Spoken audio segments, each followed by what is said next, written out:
Hey everyone, welcome along to this video. So in today's video, I want to go over a case study. I want to go over some results. I want to explain how these results were actually generated, giving you some insights into how we work as an agency. I am the founder of Byrne Media, and we have a small boutique team here that help with customer acquisition for direct-to-consumer brands, CPG brands, anyone that is selling food and beverage, clothing, fashion, even beauty and cosmetics, that kind of thing as well. They're the kind of categories that we sort of work with. So this is a apparel brand, and I just want to go over the results. I would also speak about where they were before they actually got to work with us, and how we sort of turn things around. So let's take a look. All right, guys. So this is inside the ad account of an apparel brand that we got to work with. So I have some of the data covered up for privacy reasons, okay? Um, but if we divert back to, you'll see the dates here just on this cursor on the right. September 18th was actually when we kind of launched the ads, more or less, pretty much. And this is a date here, okay, from the 4th. So from the 18th, September 18th to the 4th, which is today, okay, March. So we're looking at about like roughly a 6 month period, thereabouts, okay? All right, so yeah, I just wanted to sort of share what was going on here. So you'll see here, let's just go over some figures here of these some of these columns here. Um, you can see that there's 21 million impressions, just shy of 22 really here, okay, for the ads that we've sort of put out. And there has been an ad spend here so far of 102,686 pounds. Okay. And the return there, the money that was generated from Facebook's, how do I say, from Facebook's actual account itself, there is 237,684, okay, pounds returned. So basically 102,686 spent, but a return of 237,684. Okay, so that works out on an average of 2.31. Okay, and the total orders here for that period was over 4,000. So you're looking at 4,014. Okay, so you can imagine this is a period where in September we had a lot of seasonality toward the end, and obviously in Q4 you have the likes of Halloween, you have the likes of Black Friday, Cyber Monday, and of course you have the run up to Christmas as well. And then people think that it kind of quietens down a little bit in January. That's not always the case. Sometimes you can still advertise product that didn't shift, okay, at a discounted rate, and you can sort of, you know, uh, sell that inventory that didn't necessarily move or shift over the last few months. Okay, so January sales essentially. Okay, then you have like February, which is pretty cool as well because you have the likes of Valentine's and you can kind of make an event around that. And of course, you have St. Patrick's Day as well, which is, in a few days' time. Okay, so you can kind of use those seasonalities to work on promotion and stuff like that. So they're the figures so far. Like I said, we started with them in mid-September, just mid to pushing late September, and we are on today. So how are these results generated? What happened? What was it like before? What was it like after? Well, I came in with a colleague a few days, maybe a week previous to when we got started, and I came into the account and I just noticed that things were all over the place. There was no structure at all whatsoever. It was kind of like throwing stuff at the wall and seeing what was sticking. A few conversions here and there, not really being able to sort of attribute a whole lot, and just a kind of a mess. And we cleaned that up, or we not necessarily cleaned it up, but when we got started, we created our own ad structure, and we were able to sort of identify, um, what was working and what wasn't, and making sure that the account was kept at an ROI, okay, a positive one at that. But the reason why, like, I got in touch with this brand some many months previous to that, and I would send value to them, and I would explain how we could sort of help generate more customers, more new customer orders at profit using ads. So not having to worry about, because a lot of brands before they start running ads is that they rely heavily on the algorithms of Instagram, for example, and that's only going to get you so far. These platforms are very much pay to play. They will give you this reach. They will suck you in. You'll continue pushing content as much as possible. That helps their user base because the more that their user base is hanging on their platform, the more ads that they can actually serve up. Okay, so you're buying attention there. So like the algorithms, they are always changing all the time. They are unpredictable. It's all about keeping the user engaged as much as possible, and you've got to keep up with that. And that can be quite the full-time job. When you make the decision to pay to play and you actually have a structure in place to acquire customers, these are the best platforms to do so. The likes of TikTok, the likes of Facebook, Instagram, the likes of Google as well. Okay. Huge platforms with ad inventory networks that you have so much to play with here when it comes to these paid platforms. So when you use them wisely, they can greatly benefit the growth of your business in terms of an acquisition point, as well as a retention as well, because you can run ads to customers to acquire more sales essentially. Okay, it doesn't necessarily have to be email, and there can be a very good ROI on that as well, because email is always kind of classed as the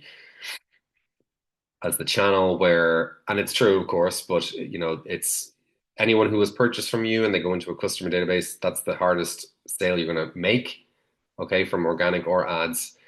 And now that somebody has actually purchased and they've become a customer, you can resell to them again, provided that they've had a good experience with your product and your post-purchase process.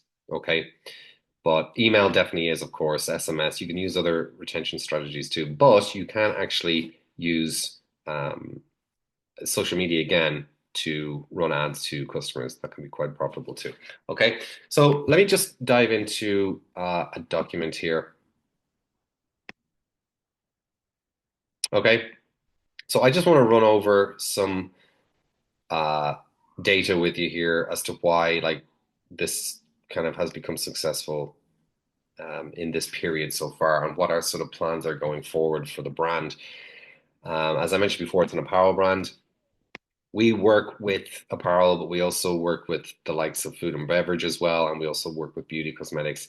It all has we have a framework that is used, well, slightly changed here and there, but as an overall picture, we use the same sort of principles and growth methods to help those types of brands, those categories grow on social primarily. Okay. Um, but look, here's some of the reasons why this account had such success. So first of all, it all came down to the foundations. Now, after offering value and giving insights into this particular brand and the owner and sharing what we could actually do here to help them grow profitably using ads, I had to ask some questions and I eventually got them. Okay, the brand was doing pretty decent numbers as it was through their organic socials as well as email. Okay. Um, so they had a good product. They had a good product. They had good products, but they had a few products that were doing more so well than others, but that's normal, bestsellers, that kind of thing. But there was healthy demand for what they were offering. That's essentially that was the main um, that was the main driver. Okay.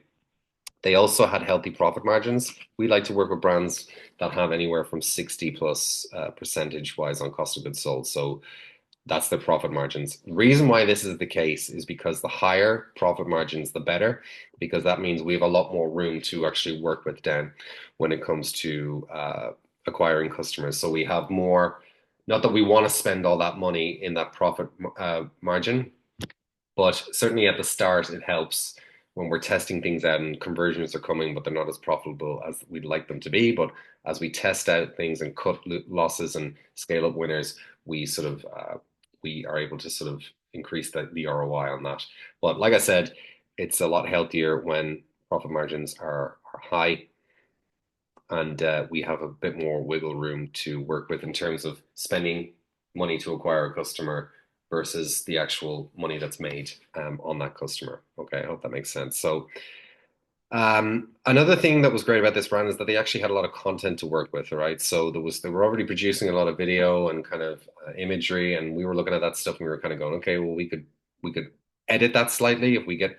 Normally, what happens is when we work with a brand, we get access to a lot of their content assets on a Google Drive, and we're able to pick, certain assets, content assets that they have, and we, from our own experience and insights, that we would then, alter that for ad creative, okay, for our own testing too. Basically, it's all about stopping people from scrolling, having them engage on the ad, and create that sort of emotional desire where they just at least, want to click on the ad, land on the page, and discover what the rest has to offer in terms of the page. Okay, um, that's the ad doing its job. Obviously, it converts. It's that's really where the end goal is there. So but we have to do that. But great content that they had.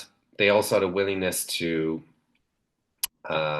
take creative direction from us, which is important. Okay, and we were able to sort of share insights and proven kind of concepts that we've developed basically over time working with brands. Okay, so they had a willingness and an openness to kind of listen to what we had to say and take our advice and run with that, whether that was creative direction or not. So now, they also had good AOV and they had good conversion rate. This is highly important. A lot of the brands that we talk to and work with, they have a kind of a balance between selling directly on their website, but they also have a channel like the sales channel in retail as well. So it's important that we don't really kind of, I mean, it's great that they're selling on retail because we can use that as sort of leverage in terms of authority and credibility when it comes to selling the product. Like if you're selling in a well-known store, okay, that shows that you got some credibility. If the buyer is willing to take their product on from that store, it must be attractive. Okay, so that just is a psychological trigger for convincing people to purchase, right? So, but we have to deal specifically with a website because we're sending ads specific to a website. So we want to make sure that the website is converting healthy. Okay, at least be on a bare minimum 1.5%. I mean, that is pretty much as minimum as it goes with us. We tend to sometimes actually, over time, we take care of the entire sales process from basically add to purchase completion. So that whole sales journey where they click on the ad, they land on the product website, they go through the cart and they finish. We like to take care of that over time, which means that we can help increase the conversion rate over time by implementing A/B testing and enhancing the experience, the sales experience, where we get more people to purchase um, the product. And the AOV as well is also something that is obviously important, but also something that we like to sort of help increase as well. Because if you increase all these numbers here, it's only going to increase the ROI of the entire campaign. Okay. So they were the good foundations that they had. So we also structured the account accordingly and implemented strategies to generate these results. Okay, so in the beginning, I kind of mentioned this before earlier on that the account itself, the ad account, had no structure. The guy, the founder, knew that ads were able to generate results, but didn't have the skill set, the talent, the experience to actually do that. So there was a few conversions here and there. It was very scattered. There was a lot of unnecessary price discounting. There was no structure to what he was doing. Okay. So we actually fixed that once we got to work. And we also focused, which is a question I get asked a lot is, do we have to be selling all the products that are basically in the store? And that's not the case. Really, you need to be focusing on maybe two or three bestseller core products. They're the evergreen products. They're the ones that convert anyway. All you got to do is just, use those products to essentially use in your advertising. So all it is two, three products, your bestsellers there.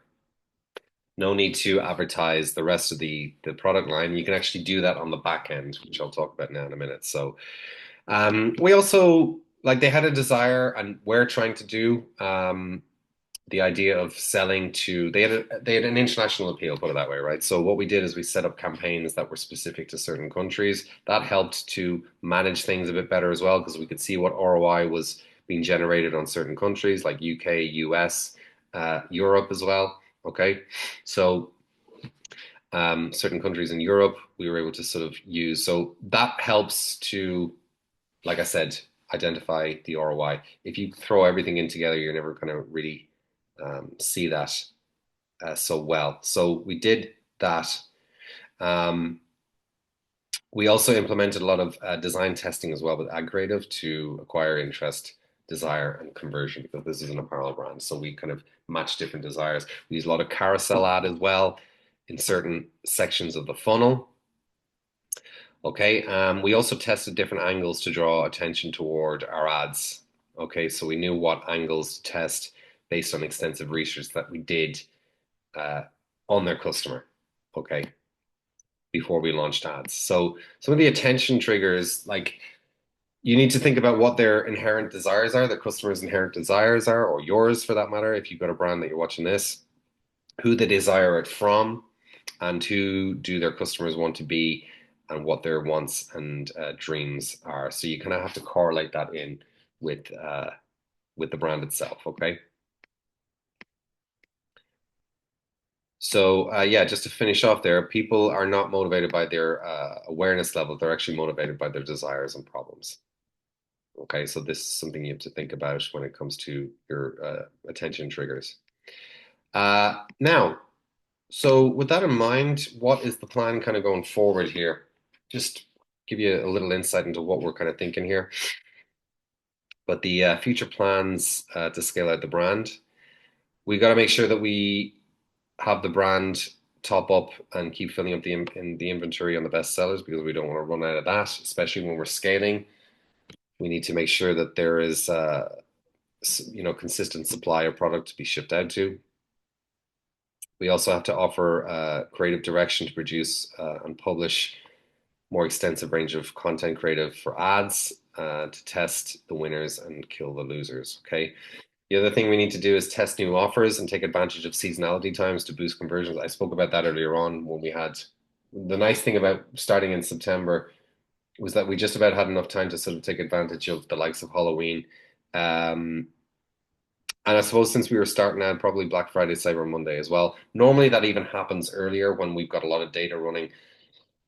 We would actually, what you really need to be doing is kind of looking at Black Friday, Cyber Monday, preparing for that even in August, late August, mid to late August. Okay. But anyway, we couldn't do much about that, but we did. We took advantage of that time. Of course, Christmas as well. And like I said before, uh, post Christmas, Valentine's, we even have a campaign now set up and running for St. Patrick's Day as well. Okay. So we also want to offer creative direction for content on the brand's organic social. So this is going to help increase the sales. Of course, it's not just obviously ads are a brilliant way of generating customers, but you still have to run organic as well. They complement each other. So yeah, we with apparel with this brand as well, it's sharing new product designs to warm audiences and actually gauging the actual desire and interest. So that's a good way of actually using organic as well. It's not just sales, but you can actually push new ideas out to your audience and kind of see whether they like them or not. Okay.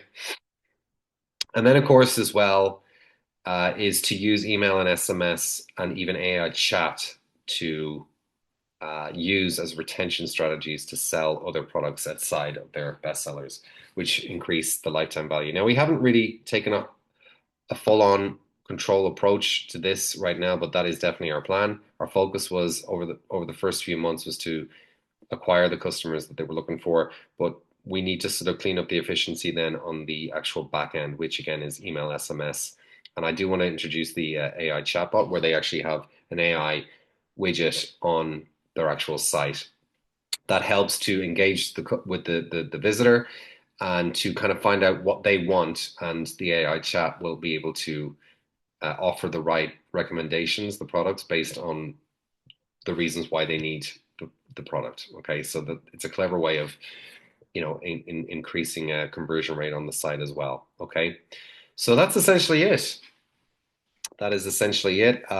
They are literally the results. This is just a breakdown as to why we were, or I wanted to share the idea as to why this account has had success. But these were the foundations, the structure, and the implementation of strategies, and of course the future plans that we have as well. Early doors yet; it's only 6 months gone there and thereabouts. So I'll keep you posted on this.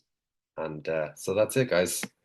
Enjoy. Well, I hope you enjoyed the video, and I'll see you in the next one. Take care.